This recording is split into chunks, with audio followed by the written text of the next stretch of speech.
Alors, pour l'exercice 33, corriger de l'exercice 33. Cette fois-ci, il faut de nouveau, c'est un exercice rapide où il faut donner les différentes expressions fonctionnelles aux différentes courbes ou droites que vous avez là. Alors on va y aller, vous allez voir que c'est assez facile. Cette fois-ci, on va utiliser les deux nouveaux types de fonctions, c'est-à-dire les fonctions homographiques et les fonctions puissance n. Alors, si on commence, on va attaquer directement avec une homographique. On voit déjà que la h est séparée en deux, des deux côtés, c'est typiquement le genre de fonction homographique. Donc ça veut dire que vous devez avoir un x sous la barre de fraction. Laquelle est une x sous la barre de fraction? C'est donc celle-ci.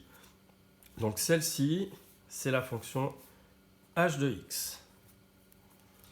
Alors, là, si vous regardez bien, vous voyez qu'il y a une courbe qui forme une espèce de S inversée qui est ici, et c'est comme une parabole qui a une branche qui va partir de l'autre côté. C'est donc une fonction puissance n impaire. Est-ce que l'on a une fonction où x est à une puissance impaire? Oui, celle-ci, x va sur x à la puissance 3, c'est donc j de x. Ensuite, si l'on regarde, on voit qu'on a une parabole inversée, donc une parabole avec un x carré qui est multiplié par un chiffre négatif. Ici, est-ce que l'on a ce genre de parabole? Oui, moins 0,5x carré. D'ailleurs, ça fait moins 0,5 ici et ici quand on a 1. Ce qui joue, donc on voit que la fonction g, c'est celle-ci.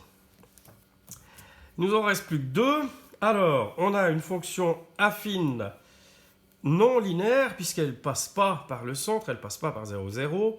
Donc, il nous reste une affine linéaire et une affine non linéaire. C'est vite vu, c'est celle-là. Donc, ça, c'est i de x. Et du coup, celle-ci, c'est logiquement la dernière, la fonction linéaire f de x.